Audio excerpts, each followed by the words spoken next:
jeu des 7 saris est un oracle de teneur philosophique et spirituelle indienne, c'est-à-dire qu'il propose d'aborder notre psyché dans cette lumière particulière. Il interroge, éveille et révèle pour nous libérer de nos conditionnements. Il stimule la prise de conscience en ramenant l'interrogation du consultant vers l'essentiel et en éclairant sa relation au monde, à soi-même et à autrui.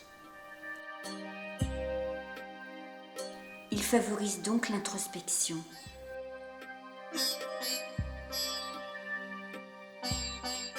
Il est aussi un support pour la méditation et pour la divination. Les consultants peuvent l'utiliser selon les diverses méthodes expérimentées par les médiums d'Orient et d'Occident. Par exemple, le tirage en croix applicable au tarot de Marseille. Une fois la question posée, 4 cartes sont disposées en croix et la 5e au centre. Pour ce tirage, on considère que la première carte à gauche, positive, représente le consultant ou la consultante avec ses données actuelles, les moyens dont il ou elle dispose. La 2e, à droite, le monde extérieur et ce qui risque d'être défavorable, ce à quoi il est bon de faire attention. La 3e, en haut, une aide psychique ou morale, une sorte de grande protection. La 4e, en bas, une réalisation. Et la 5e, au centre, une synthèse, le point crucial d'une prise de conscience. Notre problématique actuelle. Le sari est le costume national des femmes hindoues. Une bande de soie ou de coton de 6 à 10 mètres de long sur 1,20 m de large, dont elle s'enveloppe. Il apparaît comme une superposition de voiles, derrière lesquels une réalité plus profonde est cachée.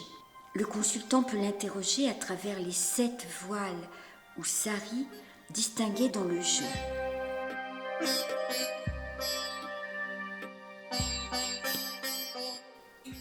Sa place dans le cosmos, sa condition humaine, ses expressions physiques, mentales et morales dans le monde matériel, son maintien sensible dans le monde, son discernement et son aspiration à l'éveil spirituel, son ouverture par la compassion, son adhésion au divin.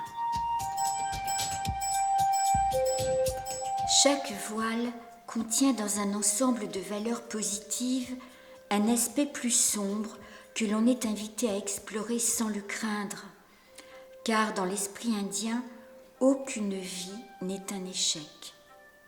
L'être humain ne chemine pas de l'erreur à la vérité, mais de vérité en vérité.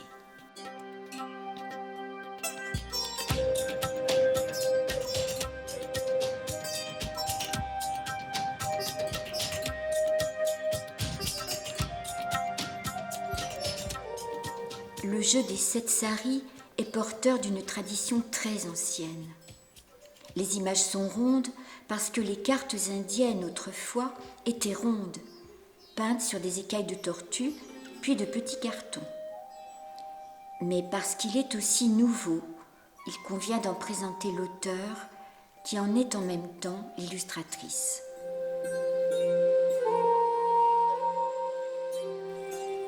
Je suis engagée auprès des femmes artistes du Mithila en Inde du Nord depuis des années. Pour soutenir leur art et leur culture, j'ai écrit plusieurs ouvrages. Mithila, l'honneur des femmes,